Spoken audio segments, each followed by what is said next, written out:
What is good, homies? This is Chris from the Small Hat Crew, joined today by Small Hat Nick. Hello. And our guest of the hour. Hello, name's Isaac. Name is, in fact, Isaac. I can confirm. So, if you have not seen the previous videos, what we are doing here today is we have a Yu-Gi-Oh player. He's never played One Piece. He has no prior One Piece knowledge. The only One Piece knowledge he has up to this point is what we have given him in the previous videos. He's going to try to figure out whether or not these cards are good or bad. How do you think you fared so far?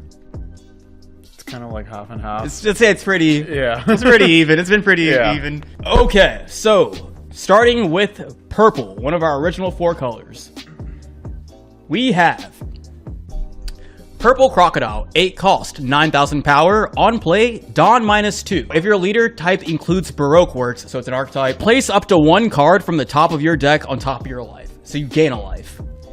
So you gain an additional life. Also in One Piece, I guess like gaining life is also like a +1, because once you pick up that life, you basically draw on the top card of your deck and cushion an attack.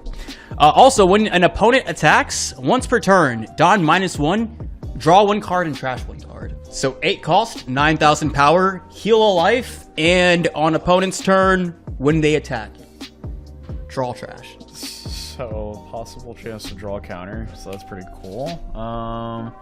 Only thing I just... Oh, man. What is it? So, it's an 8 cost. You already have to do, like, -2 Dawn for, like, the first effect, which is, like, on play. Is that a mandatory effect that you have to do, or is it just, like, whatever? They're optional. They're optional? Okay. Yeah. If you just want a 9k beat stick, you can do that. I will say gaining a life in One Piece usually requires, like, discarding 2 cards from your hand. Oh, wait, say that again? In One Piece, some effects let you gain an additional life. Usually it's stuff like discard 2 cards from your hand. There's some bigger boss monsters too that'll say stuff like, if you're at like 1 life, you can gain a life, or like it's usually very conditional, or it's locked to like specific leaders. So it's either super situational or it's a high cost. Yeah. Okay. So Dawn -2 is probably like the best way you're gaining a life in One Piece. You just give up 2, like you spend 8 on him, and then you give up 2 of that 8 you already spent.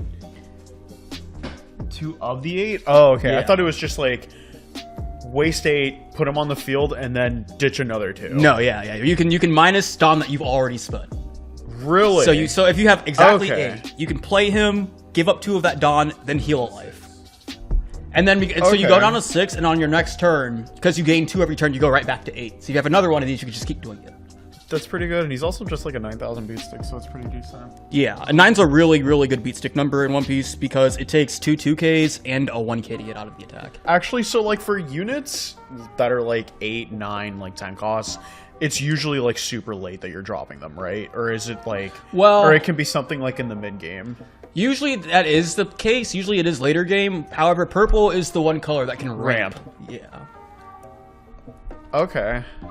Oh yeah, okay. I would say it's a pretty good 8 cost unit, considering that like it's 9,000.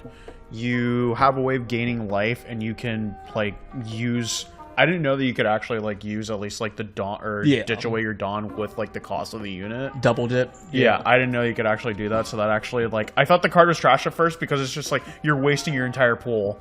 So, but I would say he's a pretty decent card, at least in my opinion. Yeah. Like this is a card like you think like could see play in One Piece. Yeah, I would say so. At least for like an 8 cost unit. It's also like the second effect is just like whenever your opponent attacks, you can draw a card. You can possibly draw like a counter or something for like next turn. That's, I guess, just kind of like the added thing. I would say probably the main one is just the first one. Yeah, it's usually the just game. Yeah, although if he sticks by it for another turn, you're still like seeing more of your deck. And he has still a 9K body. Is that your final answer? Yeah, I would say it's a pretty decent card. As far as purple 8 drops go, he might be the best in the game. However, if you read that first effect, if your leader type includes Baroque works, so that's like that blue-purple crocodile we looked at. He's locked to terrible leaders. So he's never seen play. He's an amazing card. Yeah, I was about to say, that seems like a really good 8 cost unit for that. Yeah. Yeah, no, he's an amazing card that's never seen play, because he's locked to leaders that are not good. That is the problem with this card. So through no fault of his own, he's merely being shackled down by garbage. And then we have our final purple card. We have 10 drop, 12,000 power. Monkey D. Luffy, On play, so when summoned, Dawn -10. So all of your Dawn. All of your Dawn is now gone. You're starting over. You're starting from scratch. This better be a bonkers effect for that. After this turn, take another turn. Excuse me? Now, do keep in mind, you take your next turn, but you are starting over with your Dawn. You're starting over with your Dawn, but you start over, but you still gain 2. Yeah, so also, he can already attack. He doesn't even like suffer from summoning sickness either. He basically has rush. So also activate main once per turn. Tap 1 Dawn. Add 1 Dawn from your Dawn deck is active. So every turn he tries to help you get back up there. So every turn instead of gaining 2, you're realistically gaining 3. But you still only have 2 that you can play with. So yeah, he comes out. You give up all your Dawn. You give up all your other characters. But you get an extra turn where now he can attack, and you have 3 Dawn. Usually just 2 Dawn. You should have 2 Dawn. There are a couple leaders that can turn it into 3 instead. Does it really... At some point, it stops mattering how high their stat is, right? Yeah, realistically. Okay. I would say... Yeah, because you don't really take, like, more life from them if they're, like, high or anything, so... Yeah, I'd say, honestly, like, after 10,000... This is cool as hell. I like It's this. really nice. Realistically, I'd say for the most part, there isn't really much of a difference between, like, a 10,000 and a 12,000 body. Except for when they're swinging at each other. Yeah, he's a tough one. You get rid of all your board advantage just to get that. You sack all of your characters in order to essentially get this out, and all of your mana. Yeah. But, like, except, like, you gain an extra turn, so you essentially only have 2 to work with. I will give you, so the best case scenario with this card would be, you play him, you bottom deck all of your other characters. Do they gain... Are there characters that gain effects that, like, that go back to the deck? No. So your best case scenario with this card, right, is so you spend all 10 Dawn, it all goes back into the deck. So we're starting from scratch there. You also put the entire board at the bottom of the deck. So we're starting from scratch there. It's now it's just you and this guy. However, on your next turn, I guess certain leaders will let you have like 5 total. I was also gonna say it kind of just depends on like what leader you actually have in play that makes this guy actually even better. Because a couple leaders, because there are a couple leaders like when you go down to 0, they'll say like at 0 Dawn you can ramp 1 Dawn. So you'll go 0 to 1, and then this guy will tap the 1 get 3 to get another one. So now you're at 2. Then on your next turn, your 2 goes up to 4, and then you tap him, and 4 goes up to 5. You still only have 4 Dawn, but so ideally. His best case scenario is give up board, give up Dawn. Next turn, I have a 12k and 4 Dawn to spend. I guess. What is it? Realistically, you're most likely dropping this guy like late game usually? Yeah. Okay, it's late game. Some people try to turbo into it mid game and drop it because he's so big that they try to put you on like you have to answer him, and if you don't, I'll probably just beat you with swing in your later. Yeah. Yeah.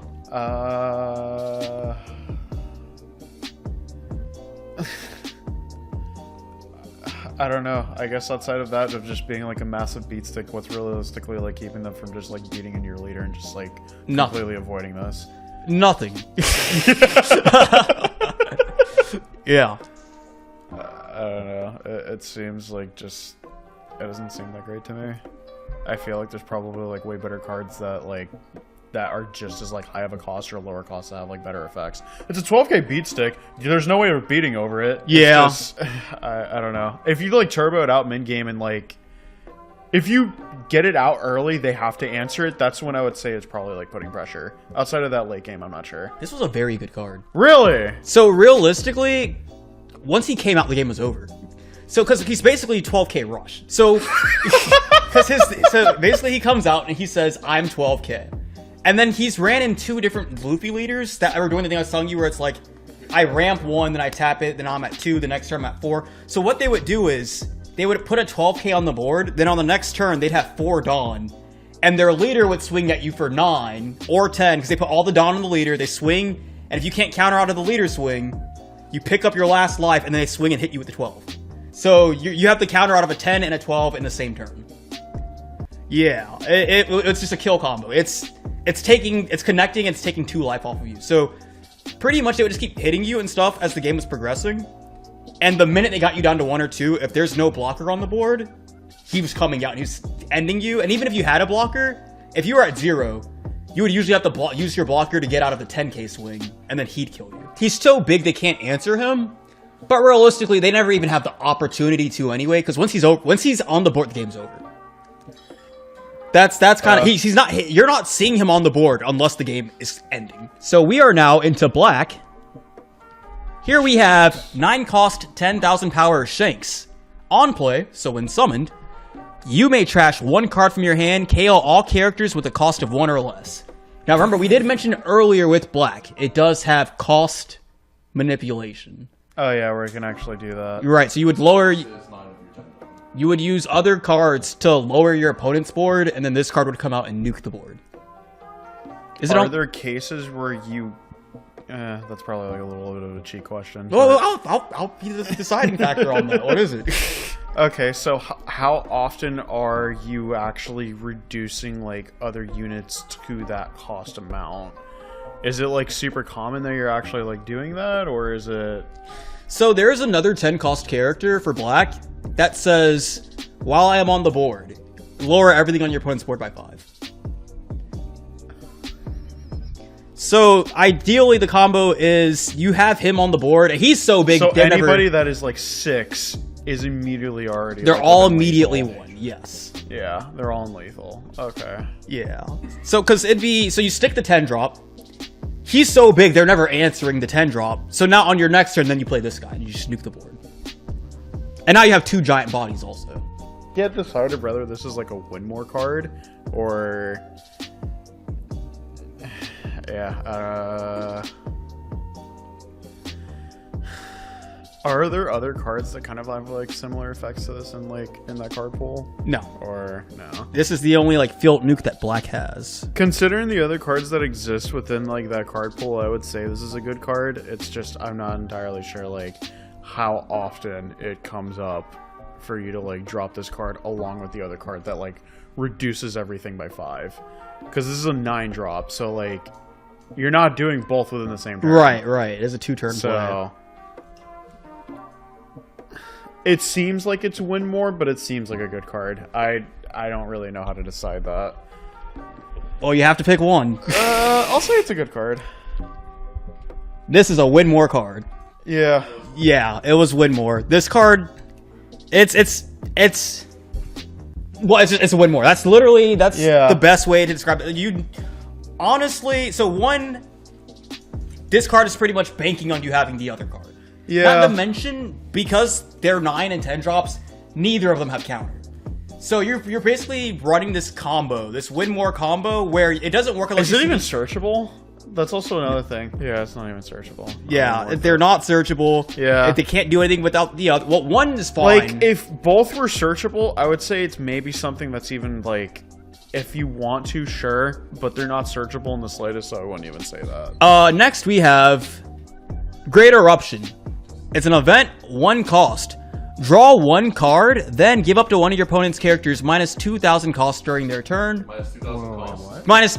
Minus 2 to their cost during this turn. So say they have a 4 cost character. Yeah. If I play this card, I will draw a card, and then I'll lower that 4 to 2. Oh, okay, gotcha. Then it has a trigger, so if you get it out of life, you can either add it to your hand or your opponent trashes 1 card from their hand. So they either choose the actual effect of the card or they just choose to do it if rather they don't want to. So alright, so your opponent hits you and you pick up a life, you look at it. If you want the trigger effect, then you do that instead. And trigger effects are only if you are... Only out of life, yes. Okay. So you would see the trigger and you'd go, if you want to use the effect, then you trash the card and do that instead. If you don't want to use the trigger though, you just add it to your hand and save it for later. Okay, multifaceted. Yeah, right. Yeah. It's also it's a 1 cost. It replaces itself. Yes. It makes something like go down by 2 for in terms of like cost. It's basically upstart that has utility.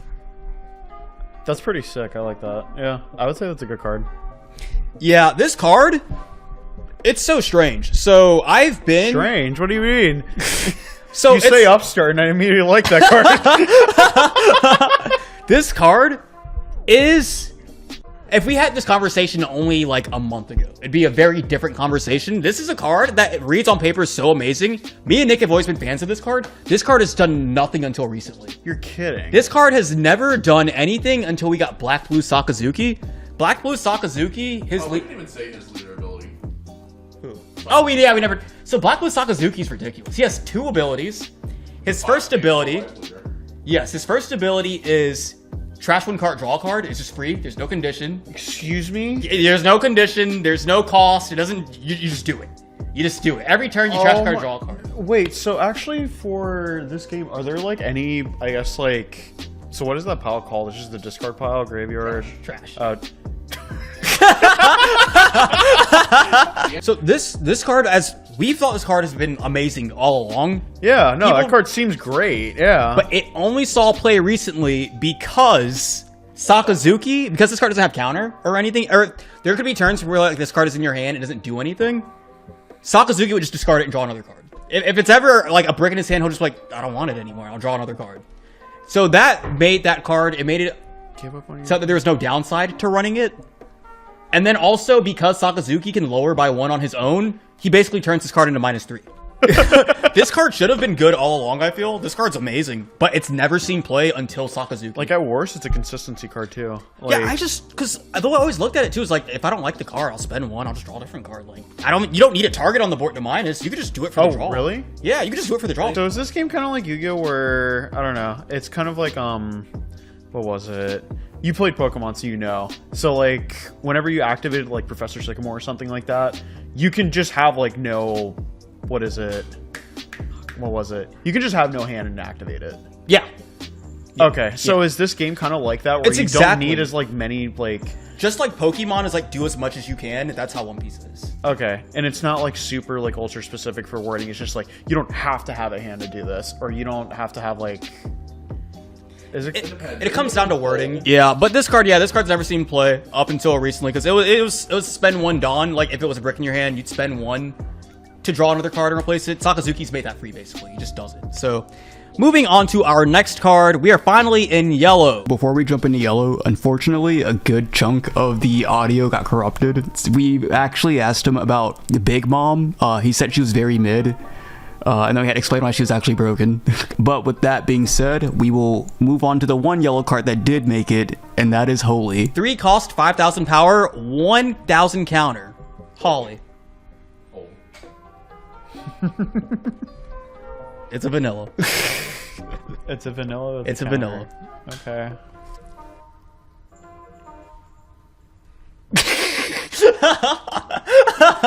So what's the game plan of yellow exactly? Or like, what is, I guess, like their theme? Yellow manipulates life. So they're able to gain life. They're able to look at cards in life. They're able to put cards into life. They're able to rearrange life. And because they do all this stuff with life, a lot of their characters and cards have trigger. Because ideally, like, they're putting them into life to get their triggers off. For a long time, our best yellow leader, his effect was attach 1 Dawn to him. He swings for 7,000 and look at the top card of your life or your opponent's life. And then put it on the bottom or leave it. I'm almost questioning why am I even looking at a vanilla card. It is 5,000, so it does match the opponent for no additional investment. I guess for a 3 cost, I mean 5,000 is like pretty decent for like early. It's just the fact that it has like no effect. It has a counter, which is like nice. Why am I looking at a vanilla? Yeah. I mean, at worst, it's a counter. I mean, I don't know. It just seems like super like mid, or even like less than mid. It's the fact that it's just a counter. That's honestly all I'm like looking at right now. Right. So I don't know. It just seems mid. So what's your? So you think the card's just okay? All right. So this card's amazing. Really? I don't know. It just seems mid because it's just a vanilla card. Okay. All right. Here. No. It actually is amazing. But here's why. So we have another card called Ohm. 4 cost, 5,000 power. If you have 2 or less life, this character gains 1,000 power. On play, look at the top 5 cards of your deck. Reveal up to 1 of the dog and add it to your hand. Then place the rest on the bottom of your deck in any order. Then play 1 dog from your hand. Yeah, so it looks at top 5. You're shitting me. What? Yeah, so it just searches for the dog. It is a 4 cost character. He's a 4 cost character that plays. So he comes out and he plays the dog. And because the way he's worded, so he looks at the top 5, right? So you would think the one downside would be, well, I look at the top 5. What if the dog's not in there? I was about to say, what the heck is the... Wait. But then his other effect isn't play that holy. It's then play a holy from your hand. So if you already have the dog, okay, so you're maxing out on the dog and you're maxing out on him most likely. Yeah, so you just drop, if you're at forward on, he's just coming out. He's looking at top 5. If the dog's in there, great, I'm going to play the dog. If the dog's not in there, well, I've only played this card because I already have the dog anyway. So, there goes the dog. On forward on, you establish 2 5k bodies, and this one even has potential to be 6. That is why the dog is amazing. It's a package.